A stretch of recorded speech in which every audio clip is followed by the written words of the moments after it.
Hello everyone and welcome to Vlogmas Day 11.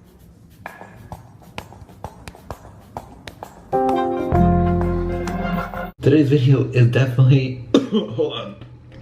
I sprayed I'm fine, don't worry. Sprayed the room spray in here and I think I sprayed too much.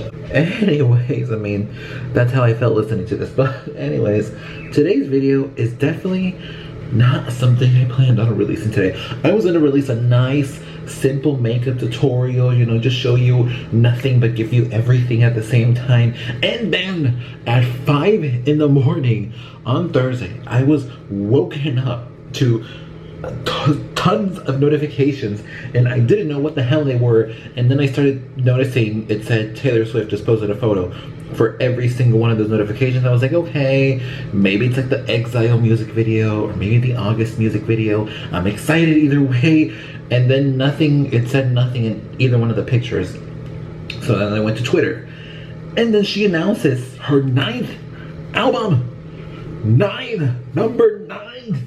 The second one within a year. If you would have told me back in 2017 when Reputation was just coming out that she would be releasing 2 albums in the same year with a 5-month gap in between records, I would have told you, you are freaking crazy. No way in hell Miss Taylor Swift, Miss plans everything 2 years in advance, is gonna release 2 records within the span of 5 months, in probably one of the worst years in modern history. Today we have an album review of Taylor's 9th record, her 2nd one within 5 months, her 3rd one within 15 months, Evermore. I have a lot of thoughts. I listened to it last night and I have a lot of thoughts and opinions. I wrote them down here on my phone. By the way, if you want this phone case, I'll link in the description. And let's get right to it. As I mentioned before in this video, this is the biggest plot twist of 2020 as a whole. We've gone through a lot of shit this year, but this is the biggest plot twist I don't think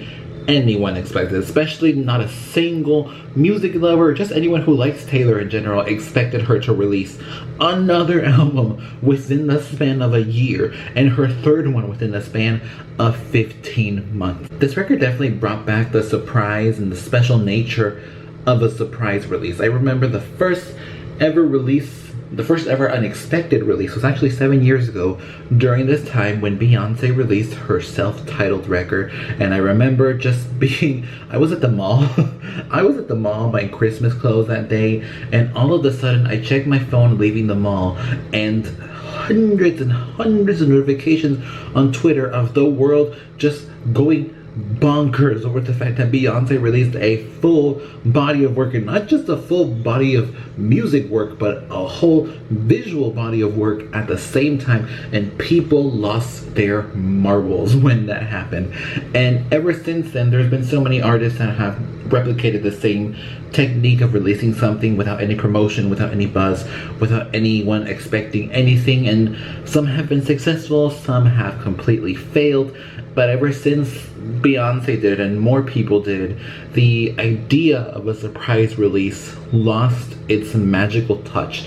It lost what made a surprise release so special. And when Taylor announced Folklore, it's kind of like she revived that specialty that a surprise release had. And then with this record, she definitely solidified the special nature of a surprise release. Now we talk about the actual content of the record. So this record builds off of Folklore. So the music is building off of the previous work. She even mentioned it herself.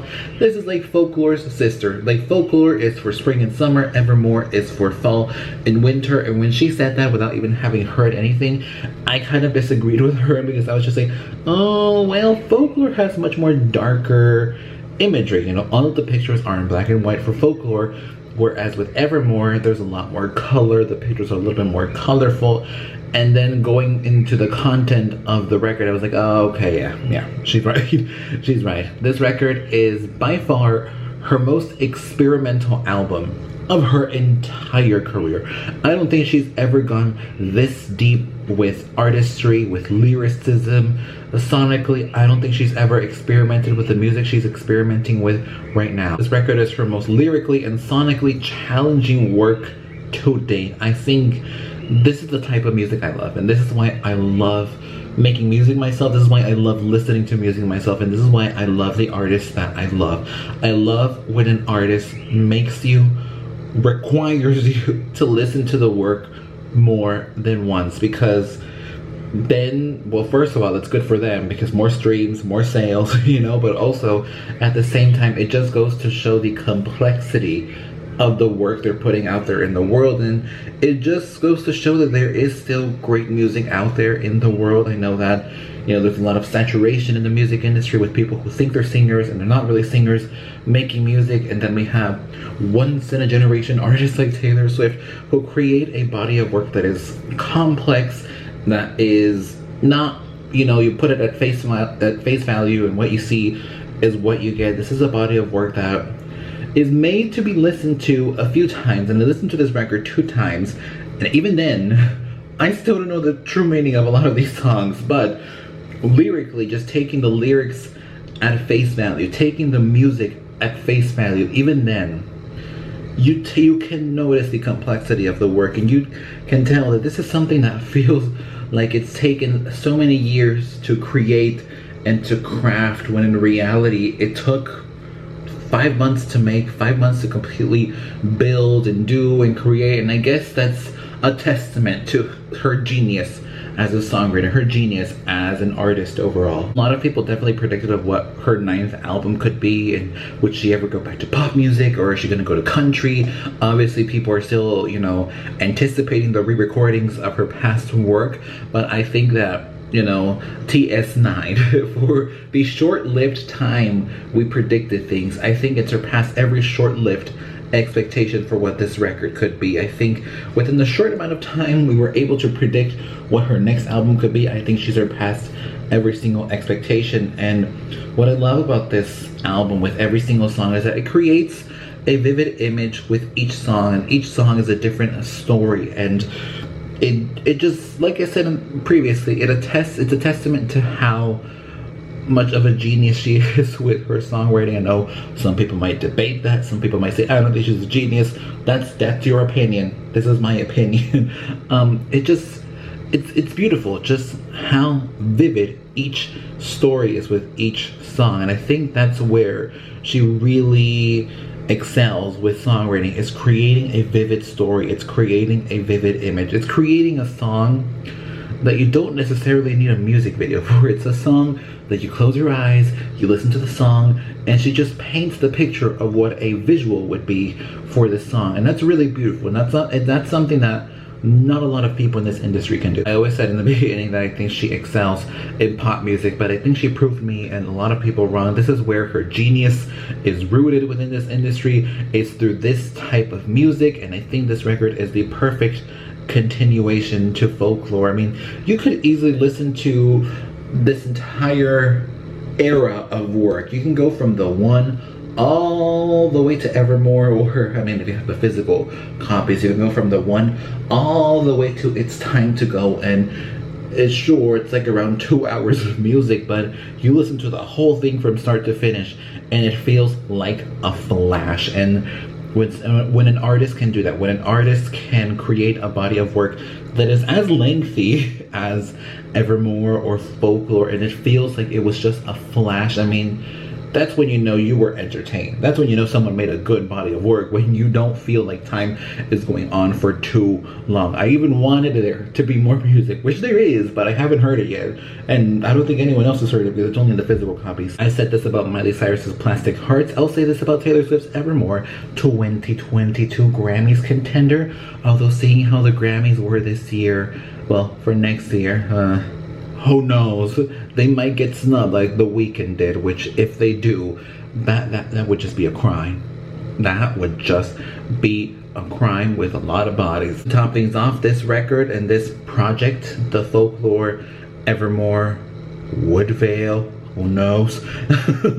This whole concept, this whole era was her most ambitious and also her biggest departure from anything she has ever done before. I mean, it was a smooth transition from country music to pop music. It was a pretty smooth transition. I think people expected that to happen when We Are Never Ever Getting Back Together came out, and when the Red album came out, they were like, okay, the next one is going to be pop music. And then 1989, Reputation, Lover, and then when Lover came, no one knew what was happening next. No one knew what would happen next. I think people expected a Reputation 2.0 to happen after Lover, just based on, you know, the events that were going on in her personal life. And then when 2020 came and bam, she gave us Folklore, it came as a culture shock to a lot of people, because I think people expected her to ride the pop wave for a little bit more, and some people definitely forgot she was a country artist before she was a pop artist. And that's why I say this is her most ambitious departure, because this could have easily flopped. Just saying. This could have easily flopped and people would have not given a crap, but she has such a special way of releasing something, and obviously this year is unlike any other, so she had the odds for her to make a successful body of work with anything she could put out, and she just did that. Some of my favorite songs, well, my standout songs from the record are Champagne Problems, Gold Rush. I was about to say Gold Digger, but I was like, no, it's not Gold Digger, it's Gold Rush, Tolerated, No Body, No Crime, Coney Island, Marjorie, and Evermore. I think those songs are beautiful, but then again, the whole record is beautiful. And just like Fiona Apple, I give it the overall rating of 10 out of 10, because I cannot think of a much more perfect ending to just one of the most unusual and turbulent years of the world. I don't think there's anything else coming out from her, and I don't think any of the artists I listen to are going to be releasing anything for the rest of the year, so that's why I call it the perfect ending to this year. And I think it's the perfect way to celebrate Christmas, a very unusual Christmas. And I think, and I hope, and I do hope that this record, to any of you out there who are not going to be celebrating Christmas the way you usually do for obvious reasons, I hope that, you know, you can put on this record during Christmas along with the Christmas music and feel solace within the music, because this is a record for you to feel solace with. This is a record for when you're all alone in your living room or your bedroom with a glass of wine, with some cheese and crackers, you know, whatever you like to eat and drink to unwind, and your couch with your cat or your dog if you're weird, and just embrace the music and just let the music flow through you. This is that type of record, and definitely enjoy it and cherish it as much as I do. Anyways, that is it for today's video. If you enjoyed it, give it a thumbs up and comment down below your thoughts and opinions. What do you think about the record? What do you think is gonna come out next? Is she actually gonna release another record called Woodvale? If she releases a third one within the span of 10 months, I don't know what I'm gonna do. I don't know what I'm gonna do. I don't know what I'm going to do. Thank goodness I bought the cardigan on time, because it's sold out and now there's a different one. Anyways, thanks for watching, and I will see you tomorrow for Vlogmas Day 12. I might be vlogging tomorrow, I'm not sure. Today's pretty boring, so I don't know if I'm gonna be vlogging today and posting it tomorrow. Who knows what'll come tomorrow? We don't know. Goodbye.